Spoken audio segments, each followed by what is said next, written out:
দেখুন এবার বিশেষ কিছু মেয়েরা তারা যে এই যে লিপসিং ছেড়ে আস্তে আস্তে তারা যে সফট পর্নের দিকে চলে আসে সেটা মানুষ ধরতেই পারেনি। দেখুন আমরা জানি ইন্টারনেট জগতে বিভিন্ন সময়ে বিভিন্ন রকমের ট্রেন্ড আসে। সেই রকম একটা সময়ে আমরা স্কুলে পড়েছিলাম পড়াশোনা করে যে গাড়ি ঘোড়া চড়ে সে। আপনার নিশ্চয়ই মনে আছে এই কথাটা। কিন্তু এইসব মেয়েদেরকে দেখুন তাদের কোনো মাথা ব্যথাই নেই, কারণ তারা পড়াশোনা তো দূরের কথা, এই রকম সেক্সুয়াল জিনিস প্রমোট করে তারা মাসে লাখ লাখ টাকা ইনকাম করছে। 2016 সালে ইন্টারনেট জগতের এক নতুন অ্যাপের পরিচয় হয়। সেটা প্রথমে তো খুব একটা পপুলার ছিল না, কিন্তু দিন যেতে যেতে সেটা এতটাই পপুলার হয়ে যায় যে সেটা ইউটিউব এবং ফেসবুকের মতন বড় বড় অ্যাপকেও পিছনে ফেলে দেয়। আর এই অ্যাপের কনসেপ্টটা ছিল একদম ভিন্ন রকমের। আমরা নর্মালি ইউটিউবে এবং ফেসবুকে কি দেখতাম, আমরা বড় বড় ভিডিও দেখতাম। মানে কোনো কিছুর দরকার হলে আমরা 5 মিনিট কিংবা 10 মিনিটের ভিডিও দেখতাম। এমনকি আমাদের যদি কোনো ইনফরমেশন কিংবা কোনো ভিডিও দেখার দরকার হতো তাহলে আমরা অনেক বড় ভিডিও দেখতাম, তারপরেকার বুঝতে পারতাম। কিন্তু এই অ্যাপ কি করলো, এই অ্যাপ নিয়ে এসে শর্ট ফর্মে। তাদের কনসেপ্টটা ছিল একদম আলাদা। মানে 15 সেকেন্ড থেকে 7 সেকেন্ডের মধ্যে যে কোনো কিছু জানা কিংবা এই 15 সেকেন্ড কিংবা 7 সেকেন্ডের মধ্যে থেকেই ভিডিও বানানো। আর এই অ্যাপ 2016 সালে খুব একটা নাম না পেলেও 2018 সালে এতটাই বেশি পপুলার হয়ে যায় যে পুরো পৃথিবীর মধ্যে টপ 1-এ চলে যায়। আপনারা হয়তো বুঝতে পারছেন যে আমি কিসের ব্যাপারে কথা বলছি। আমি এই টিকটকের ব্যাপারেই কথা বলছি। এত পরিমাণে অ্যাপ তখন চলে আসে যেটার এতগুলো নাম আছে, একভাবে বললে কোনোদিন ফুরাবেই না। তারাও সম পরিমাণে পপুলার হচ্ছিল। আর এইখানে নর্মালি কোনো ভিডিও মানে কি, দেখুন অ্যাকচুয়ালি ইউটিউবে কিংবা ফেসবুকে ভিডিও বানাতে গেলে প্রচুর পরিমাণে কষ্ট করতে হতো, কিন্তু এখানে ভাবুন 15 সেকেন্ডের ভিডিওতে কি এমন কষ্ট হবে, তাই না? তো 15 সেকেন্ডের ভিডিওতে কি করতো, লিপসিং করতো। মানে ব্যাকগ্রাউন্ডে কোনো একটা বলিউড কিংবা বেঙ্গলি কোনো গান চলতো, সেই গান দেখে দেখে তার মুখে মুখ মেলানো। আর যেই এই কাজ করতো সেই ভাইরাল, সে ছেলে হোক কিংবা মেয়ে হোক। কারণ তখন ইন্টারনেট জগতে এটা একটা নতুন কনসেপ্ট ছিল। আর তারপরে আসে টিকটক জগতের অন্ধকার দিক। সেটা হলো টিকটক ভারতে ব্যান করে দেয়। আর এই যে টিকটক ব্যান হওয়ার পর টিকটকের পিছন পিছন যত সমস্ত পপুলার অ্যাপ ছিল, যেমন ফেসবুক থেকে শুরু করে ইনস্টাগ্রাম কিংবা ইউটিউব, তারাও তাদের এই শর্ট ফর্ম চালু করে। এই শর্ট ফর্মে ভিডিও প্রথমের দিকে তো সবকিছু ঠিকঠাকই চলছিল। কেউ হয়তো কমেডি ভিডিও বানাতো কিংবা কেউ হয়তো লিপসিং বানাতো, সেটা নর্মাল। কিন্তু আস্তে আস্তে এটা এতটাই জঘন্য পরিমাণে চলে যায় এবং এর একটা নোংরা দিক উঠে আসতে লাগে। দেখুন সেই সময় তো অনেক শর্ট ফর্মে চালু হয়েছিল, কিন্তু 2025 সালে বর্তমান সময়ে সব থেকে বেশি ভাইরাল হচ্ছে এই ইনস্টাগ্রাম ফিড। দেখুন এবার বিশেষ কিছু মেয়েরা তারা যে এই যে লিপসিং ছেড়ে আস্তে আস্তে তারা যে সফট পর্নের দিকে চলে আসে সেটা মানুষ ধরতেই পারেনি। আর এই মেয়েরা এমনভাবে সব ভিডিও বানায়, এই সব ভিডিওগুলো আপনি কখনোই আপনার ফ্যামিলির সঙ্গে বসে কোনোভাবেই দেখতে পারবেন না। এই ভিডিওটি দেখুন। দেখুন আমরা জানি ইন্টারনেট জগতে বিভিন্ন সময়ে বিভিন্ন রকমের ট্রেন্ড আসে। সেই রকম এখানেও একটা ট্রেন্ড এসেছিল, সেটার নাম ছিল গেট রেডি উইথ মি। কিন্তু বর্তমান সময়ে কিছু মেয়ে আছে, দেখুন এরা এমনভাবে এই সব ভিডিওগুলোকে বানায়, সেগুলো মানে দেখা তো দূরের কথা, কল্পনা করাও অসম্ভব। আর এটা যে শুধুমাত্র দুজন একজন এই রকম না, পুরো ইনস্টাগ্রামের 2-1 কন্টেন্ট ক্রিয়েটরকে বাদ দিয়ে সবাই এই রকম ভিডিও প্রায় বানিয়েই থাকে। আর এখনকার সমাজে মেয়েদেরকে ক্লেভেস দেখানো একটা নর্মাল ব্যাপার। এটাতে তো মানে কিছুই না, এটা এখন সব মেয়েরাই দেখায়। এবার দেখুন এরা এমনভাবে ড্রেস পরে ভিডিও বানাচ্ছে, যখনই কিংবা কোনো পার্টিতে কিংবা অনুষ্ঠানে যায় তারা কিন্তু এই রকম ড্রেস পরে কোনোদিনই যায় না, তারা ভালো ড্রেস পরেই যায়। আমি বুঝতেই পারি না এই রকম ড্রেস পরে যদি ভিডিও বানাতে পারে তাহলে যেতে অসুবিধা কোথায়। একটা সময়ে আমরা স্কুলে পড়েছিলাম পড়াশোনা করে যে গাড়ি ঘোড়া চড়ে সে। আপনার নিশ্চয়ই মনে আছে এই কথাটা। কিন্তু এই কথাটা একদম এখনকার সময়ে উল্টো। আমাকেই দেখুন, আমি ইংলিশে মাস্টার্স করে বসে আছি, স্টিল নো জব। আমার মতো বাংলাতে শুধু আমি না, আমার মতো লাখ লাখ বেকার যুবক কিংবা যুবতী তারা বসে আছে, কারণ দেশে কিংবা রাজ্যে কোনো জবই নাই। কিন্তু এইসব মেয়েদেরকে দেখুন, তাদের কোনো মাথা ব্যথাই নেই, কারণ তারা পড়াশোনা তো দূরের কথা, এই রকম সেক্সুয়াল জিনিস প্রমোট করে তারা মাসে লাখ লাখ টাকা ইনকাম করছে।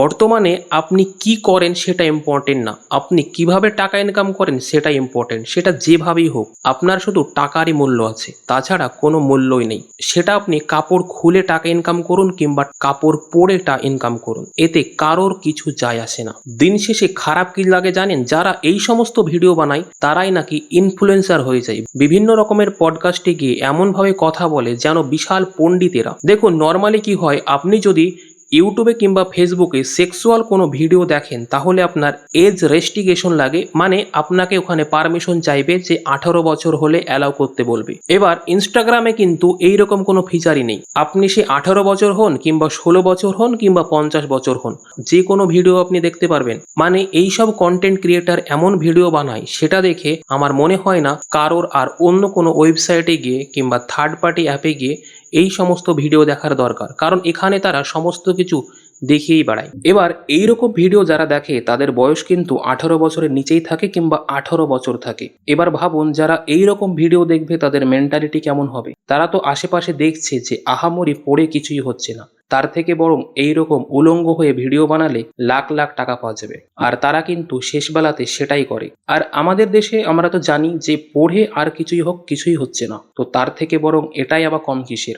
আর আমাদের এমন একটা দেশে আমরা বাস করি, মাসে 1 লাখ টাকা মানে বিরাট ব্যাপার। মাঝে মাঝে নিজেকে খুব খারাপ লাগে জানেন, আমি অনেক কষ্ট করে অনেক রিসার্চ করে ভিডিও বানাই, কিন্তু দিন শেষে ভিউ হয় সেই 100টা। এই 100টা ভিউ করতে গিয়ে এত কষ্ট হয় কি বলবো। কারণ এখানে কি বলুন তো, এখানে অ্যাকচুয়ালি কি বলবো, মানুষ আর ভালো কিছু দেখছে না। তো আশা করছি একদিন আমাদেরও দিন আসবে মানুষ ভালো কিছু দেখবে। এবার একেই তো তারা খারাপ ভিডিও বানাচ্ছে, আবার এদেরকে যদি আপনি কিছু বলতে যান তাহলে সমস্ত দোষ আপনারই। এবার এদেরকে কেউ যদি জিজ্ঞেস করে যে আমাদের দেশে এত পরিমাণে রেপ হচ্ছে, আপনার কি মনে হয় না যে এই যে আপনারা যে সমস্ত কাপড় পরেন এইরকম কাপড় অনেকটাই দায়ী? তাদের কথা মতে এই সমস্ত দোষ ছেলেদের। আমরা যেরকম মনে হবে সেই রকম পোশাক পরবো, ছেলেরা যদি আমাদেরকে না দেখে তাহলে এখানে কোনো রেপই হবে না। কি বলবেন বলুন? ধরুন রাস্তা দিয়ে দুটো মেয়ে যাচ্ছে, একটা মেয়ে হচ্ছে ভালো কাপড় পরে আছে আর একটা মেয়ে ক্লেবেস দেখাচ্ছে, এবং যেই রকম এখনকার সমাজে যেই রকম কাপড় পরছে সেই রকম পরেছে। এবার যখন ওই দুজন মহিলাকে কেউ দেখবে তাহলে কাকে দেখলে খারাপ চিন্তা ভাবনা আসবে আপনারাই বলুন? অবশ্যই খারাপ মেয়েকে দেখলে আসবে। কিন্তু এখানেও যে মেয়েটি খারাপ পোশাক পরেছিল এখানে তার কোনো দোষ নেই, দোষ নাকি সবে আমাদের। আর এরপরে মেয়েদের ওম্যান পাওয়ার জেগে যায়, তারা বলে পুরুষরা আমাদেরকে স্বাধীনতা দিতে চায় না, আগের মতো মহিলাদেরকে সেই ঘরের ভিতরেই রাখতে চায়। কিন্তু আসলেই কি তাই? আমি মানছি একটা সময় মেয়েদের সঙ্গে বিশাল পরিমাণে নির্যাতন হয়েছে, অন্যায় হয়েছে, তার মানে এটা তো না যে তোমরা যা মনে চাইবে তাই করবে। এবার আপনি হয়তো বলতে পারেন যে যারা ভালো কাপড় পরে থাকে তাদেরও তো রেপ হয়, তাহলে ওখানেও কি মেয়েদের দোষ? না, দেখুন আমি বলছি না যে সব ক্ষেত্রে মেয়েদের দোষ, অবশ্যই ছেলেদেরও দোষ আছে। যারা মানুষ রূপে জানোয়ার হয় তারা জানোয়ারই হয়, তার মানে এমন নয় 2-1 ছেলের কথা পুরো ছেলেদের সার্টিফিকেট দিয়ে দেবেন। তো সমস্ত মেয়েদের ফ্রিডম কিংবা স্বাধীনতা আটকে যায় কোথায় জানেন? তাদের ড্রেসে। ড্রেস ছাড়া তারা কোনো কিছু ভাবেই না, তাদের ড্রেস পরতে দিতে হবে, তবেই নাকি তারা সেলফ ইন্ডিপেন্ডেন্ট। আসলে কি বলুন তো, যারা সেলফ ইন্ডিপেন্ডেন্ট হবে তারা কিন্তু লোককে বলে বেড়াবে না, তারা তাদের দায়িত্ব কাঁধে নেবে। আপনি দেখেছেন অনেক মহিলা তাদের ফ্যামিলির জন্য চাকরি করে, কিংবা অনেক মহিলা, কম বয়সী মহিলা যারা নিজের ফ্যামিলির পেট চালানোর জন্য রাস্তার ধারে ছোটখাটো দোকান করেছে, কিংবা অনেক ক্রিকেটারকে দেখবেন, মহিলাদের কথা বলছি, ভারতের বলুন, বাংলাদেশের বলুন কিংবা পাকিস্তানের বলুন, সমস্ত মহিলারা আছে, তাদের কি কখনো দেখেছেন যে তারা তাদের স্বাধীনতা নিয়ে কথা বলছে? কারণ তারা সেটা তাদের দায়িত্ব মনে করে, তারা কখনো তাদেরকে স্বাধীনতা দেয়নি বলে চিৎকার করে বলে না। এইসব কারা বলে জানেন? যারা নোংরা মন মানসিকতার, যারা এই সমস্ত ড্রেস পরে থাকে তারাই বলে। আর তাদেরকে যদি আপনি কিছু বলতে যান আপনাকে এমনভাবে চেপে ধরবে আপনি হয়তো বিশাল বড় অপরাধ করে ফেলেছেন, এবং এরপরে আপনার জেলও হতে পারে। এটাই হচ্ছে আমাদের বর্তমানের নতুন সমাজ। মাঝে মাঝে আমার মনে হয় মেয়েরা হয়তো ঘরের ভিতরে থাকলেই ভালো হতো। আর এইরকম ভিডিও বানিয়ে তারা নিজেদেরকে বিশাল কিছু মনে করে। তাদের কমেন্ট সেকশনে গিয়ে দেখবেন যে মেয়ে তো খুব কমই আছে, যত সমস্ত আছে সবাই কিন্তু ছেলেই। অ্যাকচুয়ালি এইসব ছেলে কিন্তু তাদের ফ্যান না, তারা আসলে কি জানেন, তারা তাদের ভিতরকার জানোয়ারকে ঠান্ডা করতে আসে। তাদের ভিডিও দেখার পর তাদের জানোয়ারগুলো যখন ঠান্ডা হয়ে যায় তখন তারা চলে যায়। এবার আপনি সোশ্যাল মিডিয়া বলেন কিংবা কোনো সিনেমার নায়িকাকে বলেন, যারা এইরকম নোংরা কাপড় পরে, আপনার কি মনে হয় তাদেরকে কেউ সম্মান করে? তাদেরকে মানুষ সেই লালসার চোখেই দেখে, তাছাড়া কিন্তু কিছুই না। এবার আপনি হয়তো বলতে পারেন না আমরা তো সম্মান করি, আপনি বুকে হাত দিয়ে বলতে পারবেন যে তাদেরকে কেউ সম্মান করে? কোনোদিনও হতেই পারে না। এনাকে দেখুন, ইনার নাম হচ্ছে অঙ্কিতা সিং। ইনার কথা মতে তার অনলাইন জগৎ আলাদা এবং তার পার্সোনাল লাইফ আলাদা আছে। এনার আবার অনলি ফ্যানে অ্যাকাউন্টও আছে, আর অনলি ফ্যান কি জিনিস সেটা আপনারা একটু রিসার্চ করলেই বুঝতে পারবেন। তার কথা মতে তার ভিডিও দেখাতে কাউকে সে জোর করে না, যার পছন্দ হবে সে দেখবে এবং যার পছন্দ হবে না সে তার ভিডিও দেখবে না। তার কথা মতে সে যত সমস্ত ভিডিও দেখে সেই সব ভিডিও নাকি তার বাবা মাও দেখে। মানে দেখুন, যেরকম মেন্টালিটির মানুষ সেই রকম তার গার্জেন। এবার বলুন কি বলবেন। এনাকে দেখুন, ইনার নাম হচ্ছে সাম্ভাবী সিং। ইনি তো সবার উপরে। এতক্ষণ আমি যাদের ব্যাপারে কথা বললাম ইনারা তা ছিল ইনার কাছে ইনার ভিডিও আমার দেখাতেও লজ্জা লাগছে, এতটাই জঘন্য পরিমাণে ড্রেস পরে। আর এর কমেন্ট সেকশনে দেখুন, আপনি বুঝতে পারবেন একে নিয়ে মানুষের চিন্তা ভাবনা কতটা পরিমাণে কেমন। কিন্তু এতে তার কিছুই যায় আসে না, কারণ দেখুন দিনের শেষে ভিডিওতে মিলিয়নের উপর মিলিয়ন ভিউ হয়, আর ভিউ এর চক্করে সে কিছু ভুলেই যায় যে সে কি করছে আর কি না করছে। আর আমাকেই দেখুন, আমার 1000 ভিউ তুলতে গিয়ে গায়ের ঘাম ছুটে যাচ্ছে, কিন্তু তাও অনেক ভিডিওতে ভিউ হচ্ছে না। আমি ছোটবেলায় একটা কথা শুনতাম, মানুষ তো হচ্ছে কথা বলার, তারা তো কথা বলবে, কান দিলে কি হবে। তো এরা সেই কথাটাকে তারা নিজেদের উপরে খাটিয়ে নিচ্ছে। আপনি বিশ্বাস করবেন না, এরা অনেক পডকাস্টে গিয়ে বলছে যে মানুষের কাজ হচ্ছে কথা বলার, মানুষ তো কথা বলবে। মানে ভাবুন, এটা ভালোর দিক থেকে করেছে, কিন্তু এরা সেটাকে খারাপ দিকে নিয়ে চলে গেছে।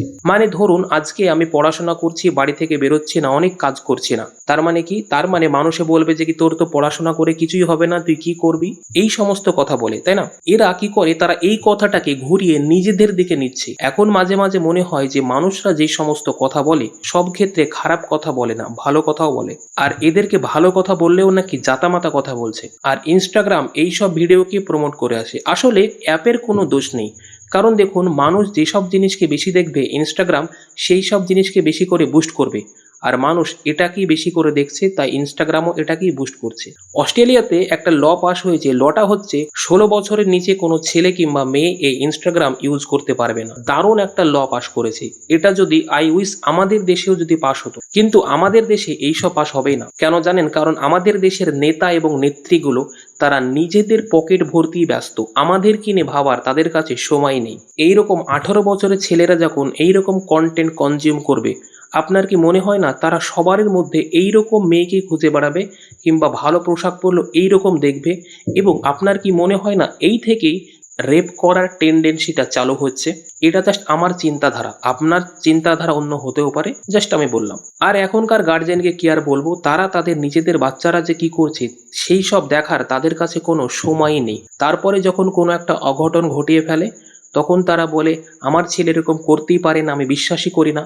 তারপরে যখন সমস্ত কিছু ফাঁস হয় এবং প্রমাণ হয়ে যায়, তারপরে তারা বুঝতে পারে যে আসলে তারা কি ভুল করেছে, তখন তারা কপাল চাপড়ায়। তারপরে কি কপাল চাপড়িয়ে কোনো লাভ আছে? দেখুন, এই পর্যন্ত যদি আপনি আমার ভিডিওটি দেখে থাকেন তাহলে অনেক অনেক ধন্যবাদ। আমার মনে হয় না সেই রকম কেউ দেখেছেন, হয়তো খুব কম মানুষই দেখেছেন। আর যদি আমার এই রকম সচেতনমূলক ভিডিও ভালো লেগে থাকে তাহলে অবশ্যই আপনি আমার এই চ্যানেলে গিয়ে একটি লাইক করে দিতে পারেন। আর আপনি যদি আমার চ্যানেলে একবার ঘুরে এসে দেখেন তাহলে খুবই উপকার হয়। যদি আমার কন্টেন্ট ভালো লাগে তাহলে অবশ্যই আমার পাশে থেকে চ্যানেলটি সাবস্ক্রাইব করে দিয়ে ডান দিকের বেল আইকনটি প্রেস করে দিবেন। দেখুন, আপনার একটা সাবস্ক্রাইবে কিংবা একটা লাইকে কিছুই হবে না, কিন্তু আমি যে পরিমাণে মোটিভেট পাবো সেটা আপনার কল্পনারও বাইরে। তো আজকে এখানেই শেষ করছি, দেখা হচ্ছে পরের আর একটা এইরকম ভিডিওতে। সকলে ভালো থাকবেন, সুস্থ থাকবেন, ধন্যবাদ।